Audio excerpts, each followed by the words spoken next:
Hello, everybody. Welcome into Commodity Culture, where our goal is to make you a better investor in the commodities sector. My name is Jesse Day, and on this episode, I'm very excited to welcome Alex Krainer to the program. An author, market analyst, researcher, trader, hedge fund manager, geopolitical expert, and the creator of iSystem Trend Following. A lot going on in the world today, and of course, we're going to dive into the recent attack by Israel on Iran, which has caused the death of several top military officials and made Iranian leaders declare that counterattacks are on the way. Will the US get pulled into this war, and how could it impact the Middle East and geopolitics globally? We're also going to discuss escalations in the Russia-Ukraine conflict, with the Kremlin labeling Ukraine's attack on a railway in Russia a terrorist attack. How will that war evolve, and who will ultimately emerge the victor? We're also going to cover the anti-ICE riots in the US. Who's really behind them, and could they risk escalating into a full-blown civil war? Before we dive in, we now have Commodity Culture merch. Get your hat, mug, hoodie, or t-shirt using the link in the description below. My friends, the world is on fire, and there's no man better to break it down for us than Alex Krainer. Alex Krainer, great to have you back on Commodity Culture. A lot going on in the world today, especially when it comes to global conflict. I can think of nobody better than yourself to break it all down for us.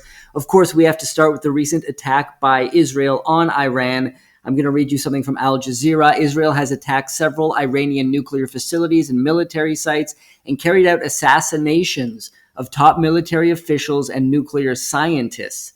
An initial wave of strikes was carried out on Friday morning. A second separate attack on the city of Tabriz, northwest Iran, was reported by local media later on Friday. The aggression has led to fears of a wider military conflict in the region, with Tehran promising a harsh response. In your view, what was the purpose of this attack?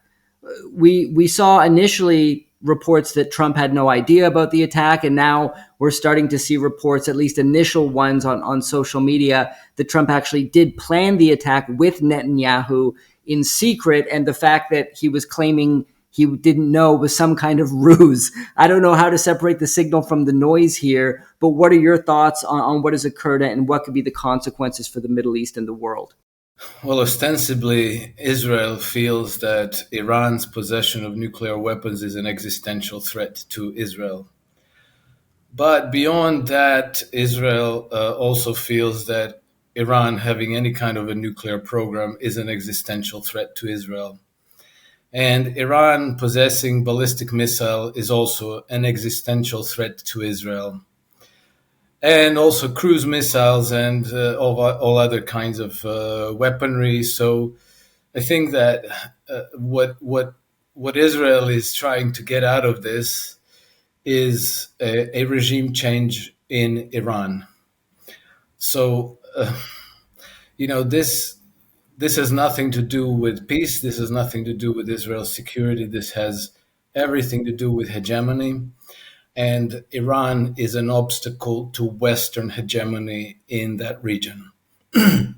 Israel was created for the purpose of defending and maintaining Western empire's hegemony in the Middle East, and it is faithfully serving that purpose. So the Iranians said, we don't want a weapon. The Israelis have been going hysterically on and on about about Iran building a nuclear weapon for 30 years now.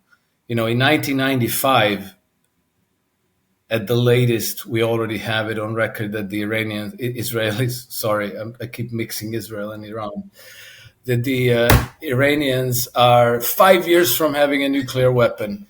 And we've been hearing this from the Israeli governments forever now, especially from Benjamin Netanyahu. And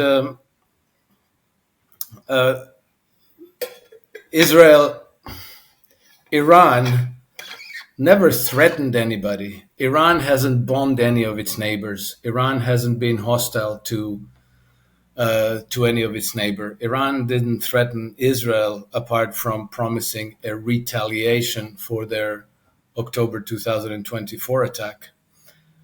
Uh, Israel, meanwhile, has opened war fronts with practically every single one of its neighbors. It's at war with Lebanon. It's at war with in Gaza Strip, in the West Bank. It's at war with Syria. It's at war with Yemen. Um, it's on hostile terms with Turkey. It's on hostile terms with Egypt. It's not on good terms with anybody. And we have a messianic fanatical cult in charge of Israel. And now the fact that the United States is getting dragged into this war is truly a tragedy. So the mixed report is that, oh, we had nothing to do with this. From the United States, Marco Rubio issued a statement and said, like, this is not us. Please do not respond. Don't hit U.S. targets. Meanwhile, Trump has been so reckless and so dumb with his social media posts that he has pretty much dug himself into a hole from which I don't see how he can dig himself out. Even if he comes out now and says, look, I had nothing to do with this. I didn't know this. They kind of trapped me into this. It makes very little difference to anybody involved, because the reality is that the United States is supporting Israel in this endeavor. And so that, unfortunately, shreds the last bit of political credibility that Trump did have as a peacemaker, which was his declared objective. But now, well-founded suspicions are that he was actually either plotting with the Israelis to bring this about, or this was being done behind his back, and now he's trapped in it because, now the Israelis are saying, "Oh, the whole thing was a setup. We did this together with the United States." The Americans were distracting them with negotiations while we were together planning these attacks. And Benjamin Netanyahu made this over the top expression of gratitude to Donald Trump for being so supportive to help them with this attack. So now, what is Trump to do? Does he level with the American people and say, like, yes, I was involved, it's true, it's all as the Israelis say it is? Or does he say, no, this is the Israelis are lying. Our negotiation with the Iranians were in good faith. This was not a setup, and Benjamin Netanyahu has kind of trapped me with this. Both alternatives look awful, because one alternative is he's a two-faced, duplicitous liar, and the other one is he has no control over his administration. I don't know which one is worse, but the effect of this is that nobody anywhere in the world will be able to sit down at a table with any U.S. administration, negotiate in good faith, and think for a second that those negotiations mean anything, that agreements mean anything, that signatures on treaties mean anything. And so, the tragic aspect of all this is that I think it's practically destroyed Donald Trump's presidency, or it damaged it beyond repair. And now, we've seen it's been just a couple of hours since Israel started bombing Iran. So, we're far from game over. The Israelis indicated that the attacks will continue until the threat has been eliminated. And according to Wall Street Journal, Netanyahu suggested that the plan is that the attacks would continue for the next 2 weeks. Israelis haven't responded properly yet. They launched some of these slow drones. We don't know what that means, but maybe it's a test of Israeli air defenses to see what happens.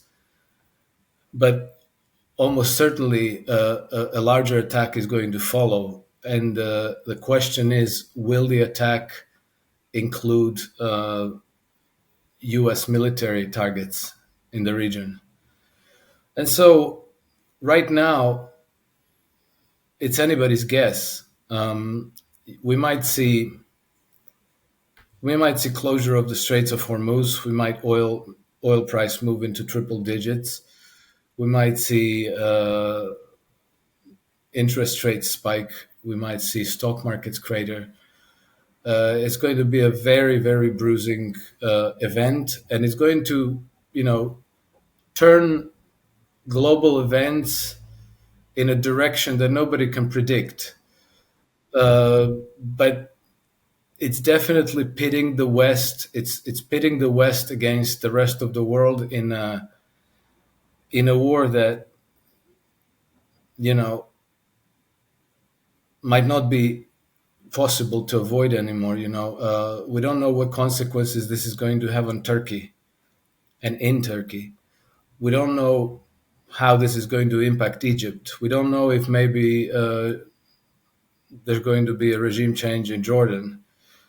We don't know, Hezbollah is still there, Hamas is still there, Syria is a mess. So it's the first day of something very dark and very bad, which I don't see who can stop now. Basically, you had a fire set off in a weapons storage facility. I don't know that this can be stopped or reversed. And I think that ultimately what we're seeing is the beginning of the end of Israel and the beginning of the end of Western hegemony in the Middle East. Good riddance to all of them, but it's going to be very ugly and very bloody. And now a quick break to hear from our sponsor, ARC Silver Gold. Osmium owner Ian Everard is considered one of the most honest and level-headed gold and silver dealers in the United States, praised even by his competitors. So give him a call today to take advantage of the specials right now. Silver Kangaroos 2023 1-ounce coins, mint fresh, only $2.47 over spot.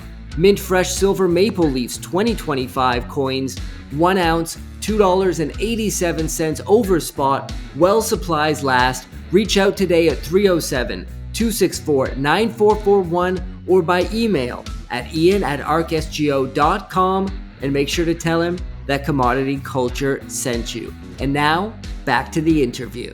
Well, you're saying perhaps the end of Israel, the end of Western hegemony, but I have to imagine that such a brazen attack on Iran by Israel means that they believe they have the power, the military presence, and the power necessary to carry out a longer war and emerge victorious. Otherwise, it would just be suicide. And I have to imagine that they also have the absolute full backing of the United States. I just want to read you a quick tweet. It's actually not that quick, but what Trump has said on Truth Social.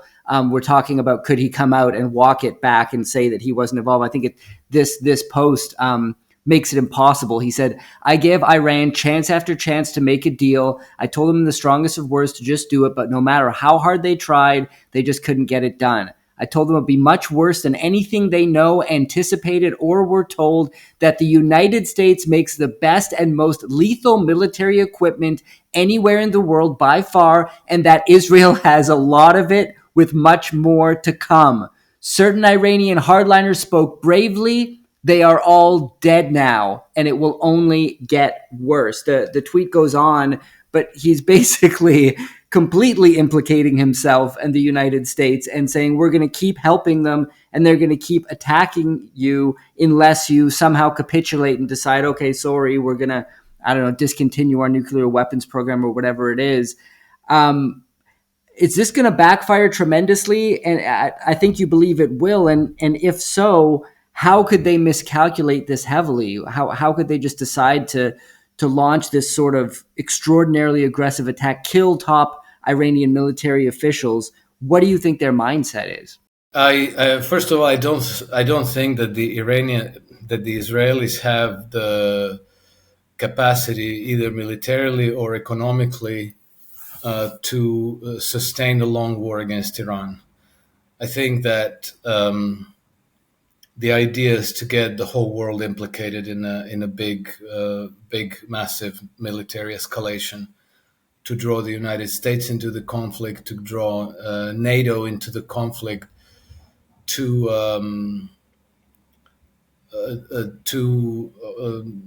bring countries like Turkey and Saudi Arabia into it.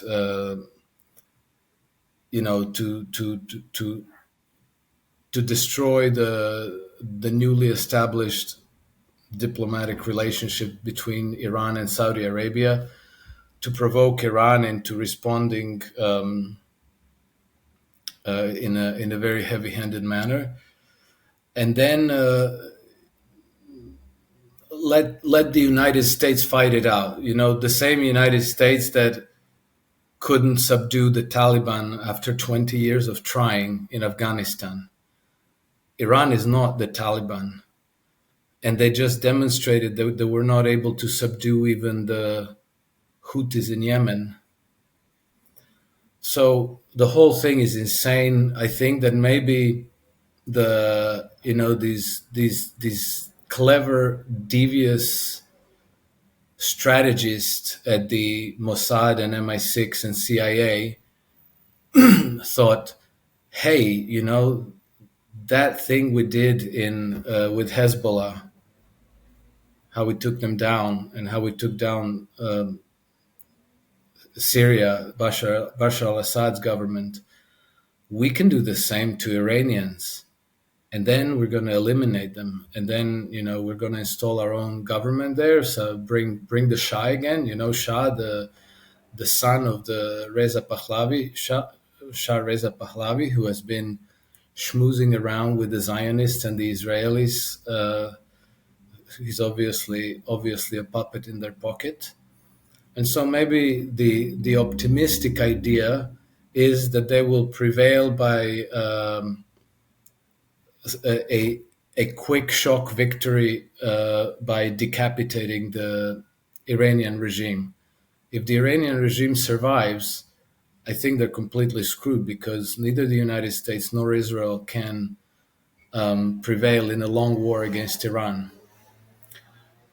And then, not to mention the unintended consequences of all this, because they are that hasn't even started. What if we get $20 a gallon oil on the gas stations in the United States? What's that going to do? What if we get shortages of oil in Europe? So the situation is extremely explosive. I think that for the Western powers, it's a long shot of a positive development for them, with a tremendous downside if they fail. And I think that the odds are not in their favor. The Iranians did get hit hard today, and they did eliminate a bunch of top level Iranian scientists and military brass. But Iran is a country of almost 100 million people. They have a very large army. They have a very large officer corps. It's not going to take them long to regroup. And they already have the retaliatory strikes planned and programmed. And let's not forget that very recently the Iranians were able to obtain Israeli top secret files related to Israel's nuclear program. So obviously the Iranians also have a very capable and sophisticated intelligence gathering operation.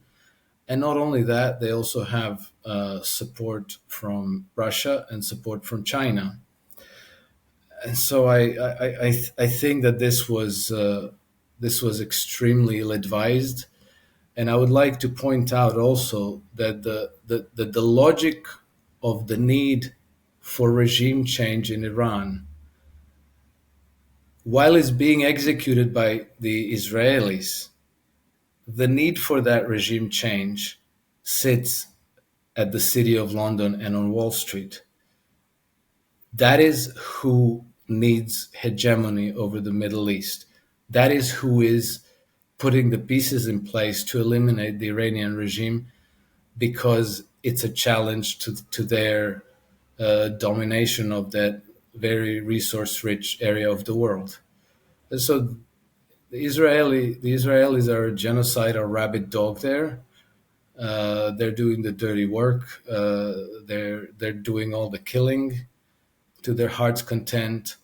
The Americans, the dumb giant that they have been for the last 60 years, they're supporting it all with their own assets and their own military capability.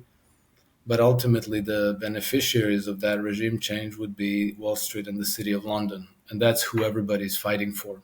Do you think that this war continuing on could be a way to pivot away from Project Ukraine?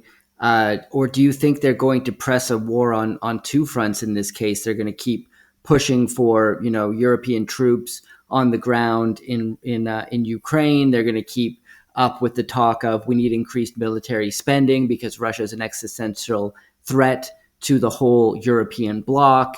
Is that going to continue coming from London as well? Because as we know, Keir Starmer has been a very strong advocate of putting troops on the ground there. Do you think they might use that as a way to pivot away from Ukraine? From everybody I've spoken to, they seem to believe that Ukraine stands no chance of a victory anyways. So do you think that might occur, or do you think they're going to start pushing both conflicts at once? I think they will never give up on Project Ukraine. They will just change tack. They will change tactics. They will adopt, terrorism, subversion, sabotage. They might adopt biological and chemical warfare against Russia. Anything that keeps Russia bleeding, that keeps Russia potentially destabilized, will continue until and unless the Western capabilities are diminished. And we know the resources of the Western powers are not infinite. I think that they count on waging this war on two fronts, and maybe even three fronts. Maybe they'll open the new front with China. As insane as they are, they just might. And in fact, last year, at some point, Alex Karp, who somebody will still need to explain to me what role he plays in this exactly. He's like a technology company CEO, but he's all over geopolitical strategies of the empire. He actually explicitly said that or maybe that was more than 1 year ago. I don't know exactly, but he was saying that it's very likely that the United States would be enmeshed in a three front war in the near future, in Ukraine, in the Middle East, and against China. So what who's he talking to? What does he know? Whose mindset is this? People like this exist. The question is, what power do they have? Also, when Karp said this, it was during the Biden administration. Did anything change with the Trump administration? It's not clear yet, but it isn't looking good. And this is this is sadly discrediting all the people who gave Trump benefit of the doubt. So it's double damage, because exactly the cohort that would have been your support group, your most loyal support group, you actually betrayed them, embarrassed them, and made them look foolish. And the people who thought you were a crook from the get-go, well, they look good now. They look smart. It looks like they were right. Whether they were or not, at this point, hardly even matters. You're losing the game. The scoreboard says that you're losing the game. What you intended, what you meant in your heart of hearts, hardly matters. And then the the statement you read from Trump on Truth Social, that's exactly the example, because we've seen over the last few years, we've heard several times, Russian officials kind of berate the American officials that words actually matter. What you say matters a great deal. So you should be careful about what you say and you should choose your words wisely. Now we have the exact example. If this was just bluster and bluff by Trump to to kind of intimidate the Iranians into taking his deal, well, now this is blowing up in his face, and I think that there's no walking this back. He has really shredded his credibility on this. In the business world, maybe somebody calls your bluff, you lose a deal, you lose a client, something like this. Life goes on. This is not the same. The whole world is watching you. The Chinese are watching. The Iranians are watching. The Russians are watching. You lost credibility. So you lost credibility with the people that you needed to negotiate with, and you made an ass of yourself of the people who wish to destroy your presidency. And now they're jeering and they're cheering because they've made you look like a fool. Very interesting analysis there. Obviously, we're also seeing problems at home in America with these anti-ICE protests, often devolving into full-on riots. It certainly feels like more than an organic uprising of the oppressed masses. You wrote on X, someone's funding this and there should be hell to pay. Who do you think is behind the protests, and what do you think is their ultimate purpose?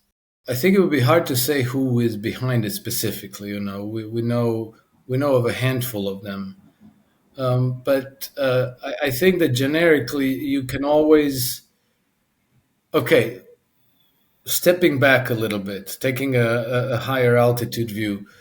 Uh, we've already been told in a number of ways that the conflict today is the conflict between two systems of governance. And so George Soros said open societies versus closed societies. Other people say democracies versus autocracies.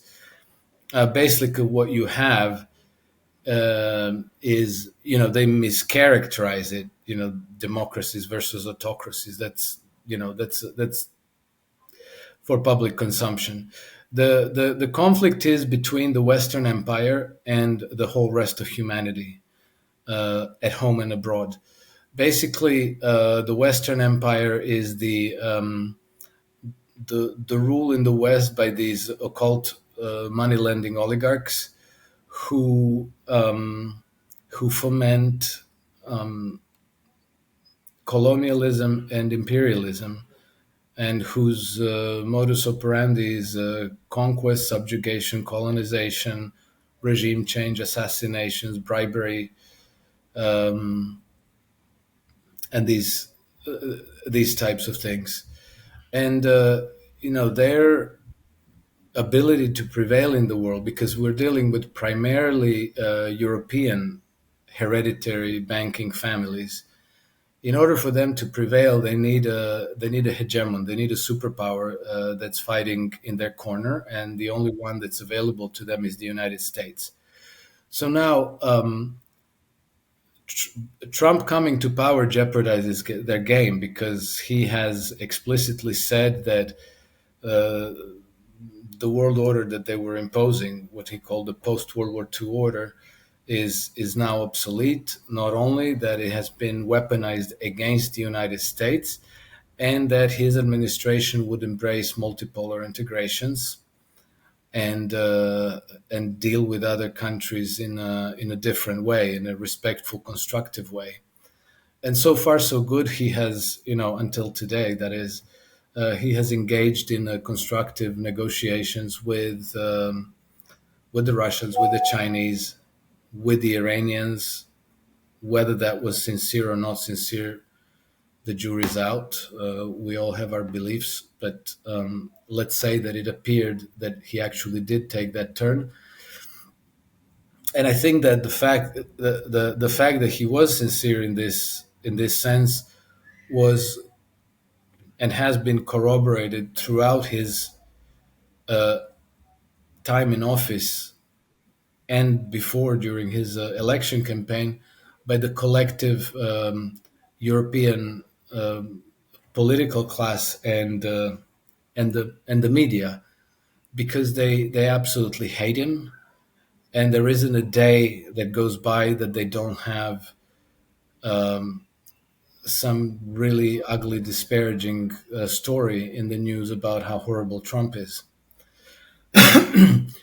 And moreover, they're implying that he's some kind of a tyrant with autocratic designs on the American government, that he wants to rule by decree. And so the the theme of the upcoming protests, which are due tomorrow. So it started last week in Los Angeles, but it has continued, and it is planned to spread. The the theme is No King's Day. Now that's a telling slogan, because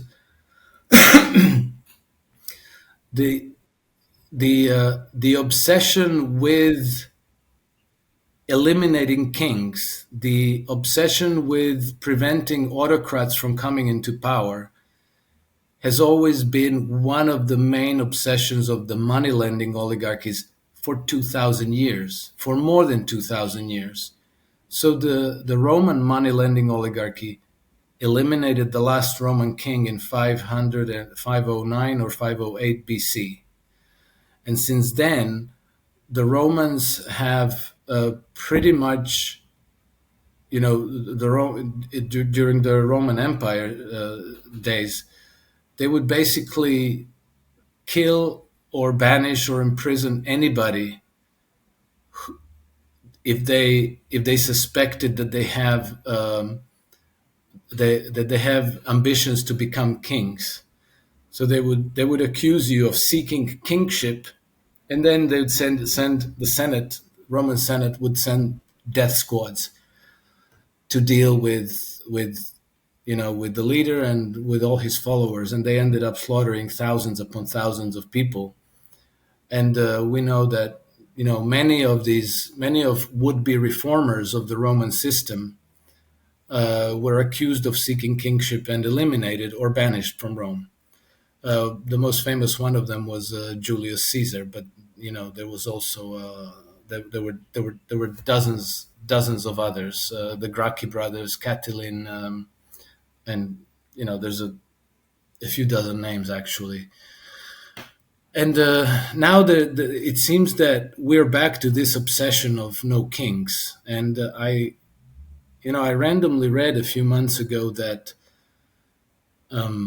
Peter Thiel, of all people, was talking about the need for the United States probably to have a king.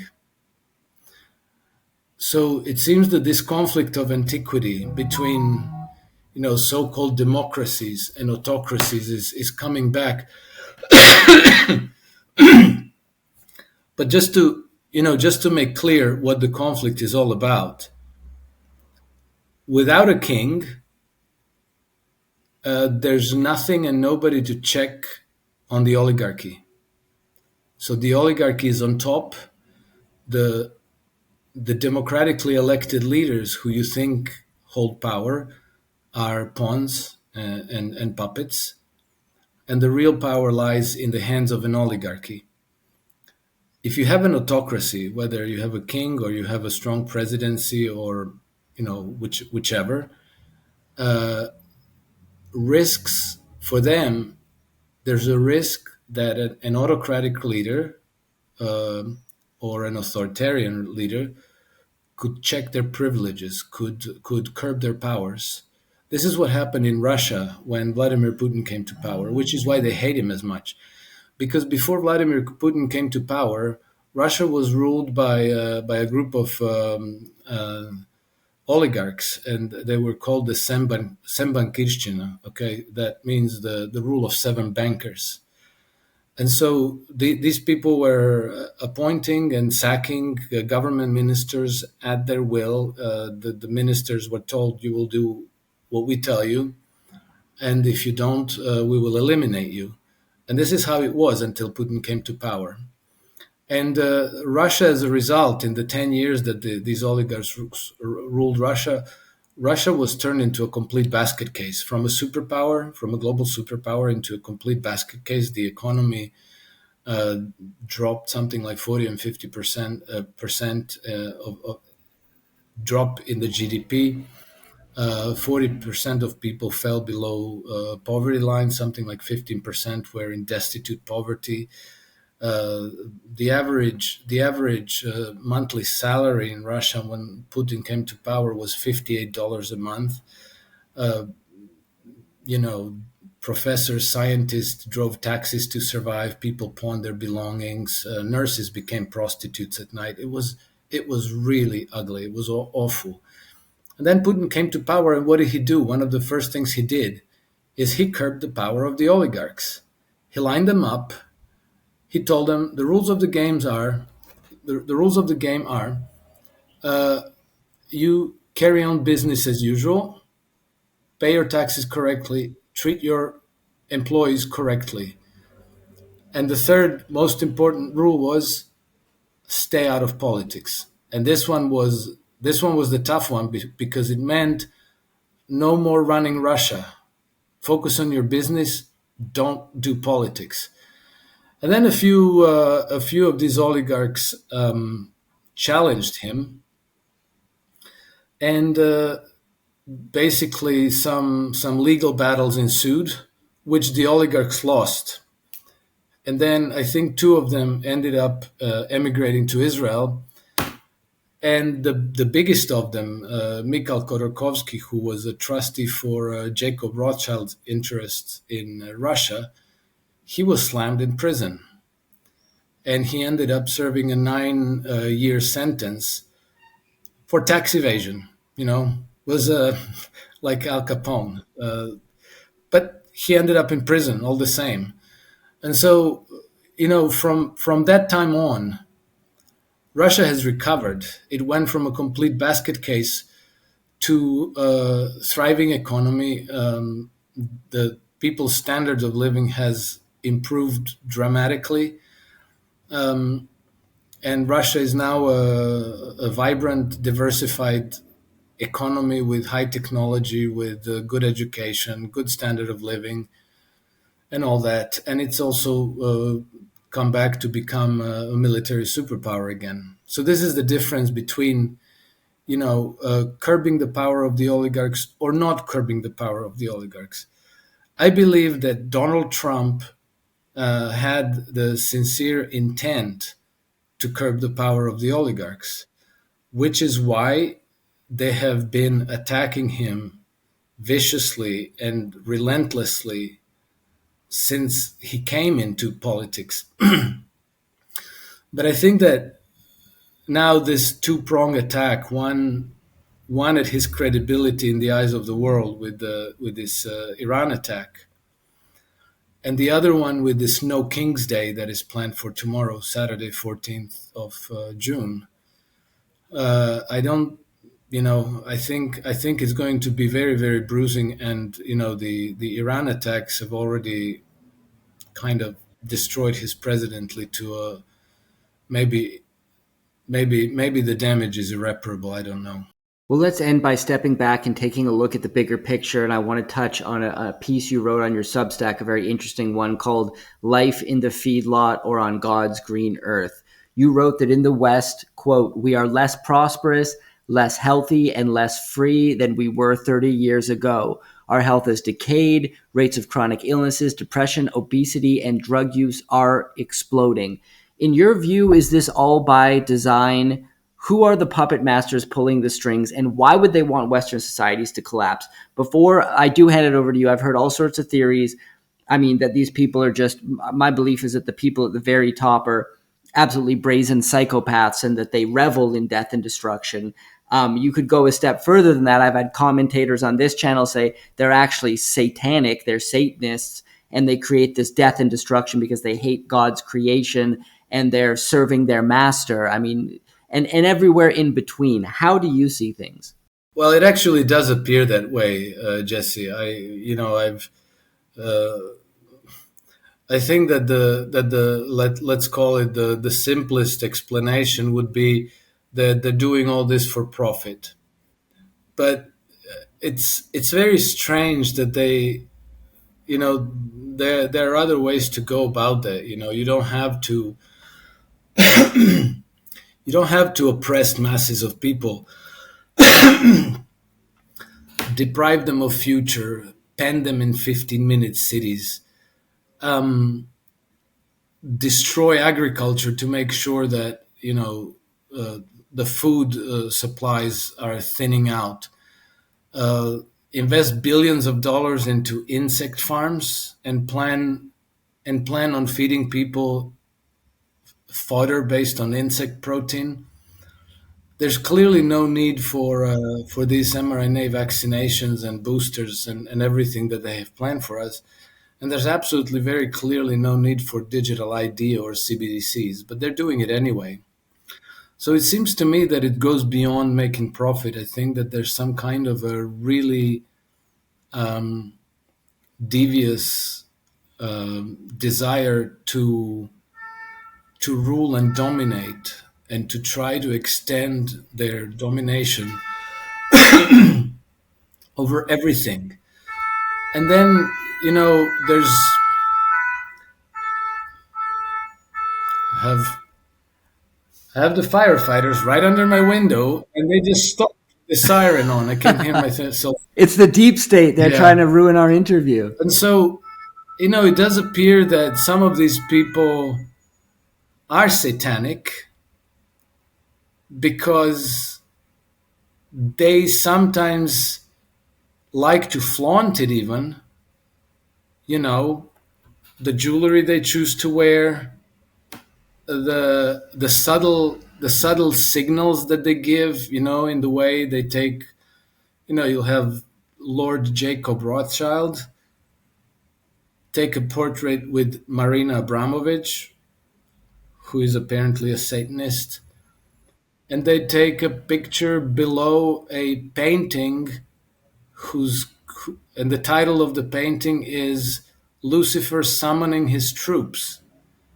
Well, why would you do that, if you don't mean anything by that? And so it does seem to me that there's something very dark and devious in the heart of, well, Joseph Conrad wrote a book called The Heart of Darkness.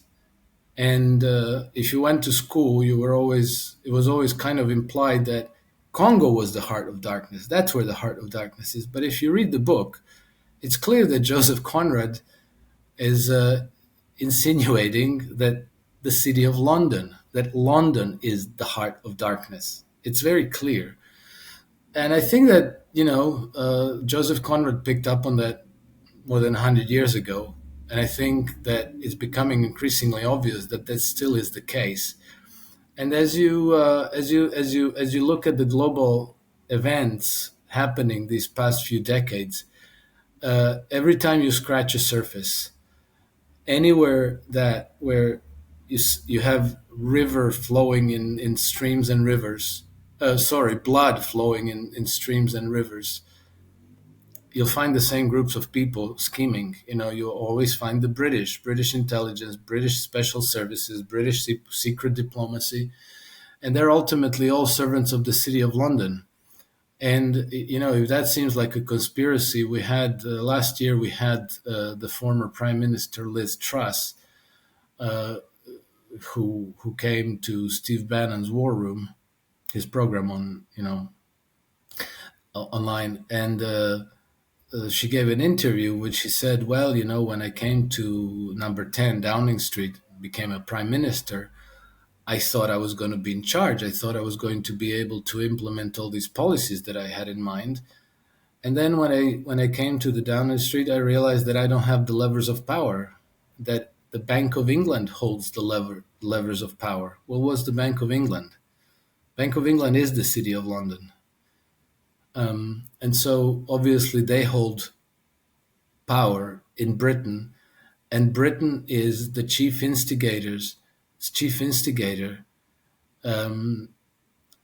of all these wars that have been going on forever now. The war in Ukraine, the situation in Syria, Lebanon, Israel, the attack on Iran. You know, they always tried to hide their game and they always act through proxies. But the British have been very, very active in controlling all these events and directing all these events. And then this is not to let the United States off the hook, because Wall Street is the most important satellite of the City of London. And so obviously they have infiltrated and co-opted the American government. And so this is the swamp, the CIA and all the other alphabet soup agencies, their special forces, their CENTCOM, JSOC, AFRICOM, all of these people. And the game is always the same. It's colonialism, essentially. You regime change because you need to take political control of different countries in order to open them up to your own corporations, for development, for construction, for exploitation of natural resources. And all of this is financed by your banks. And this is the key, because by virtue of this banking system, this financial system that we have in the West, once you take political control of a nation, then that nation's wealth, natural resource wealth, infrastructure, companies, whatever you want, can become assets on the balance sheet of our banking institutions, because they can extend loans against those resources and use those resources as collateral. And once they offer those loans to their clients, like ExxonMobil, BP, and companies like that, multinational corporations, then those loans become profit-making assets on the bank's balance sheet. It's not the only way to do business in the world. It's not the only way to make profits and generate wealth. But for some reason, this is the way they choose to do it, and it's violent, it's destructive, it's pathogenic. It has been for centuries now, and it's a great mystery why any group of people would choose to behave this way. But obviously, they have chosen to behave this way, and why I can't even imagine. Yeah, and speaking of, demonic satanic paintings, it wasn't that long ago King Charles commissioned a very demonic looking portrait of himself all in red.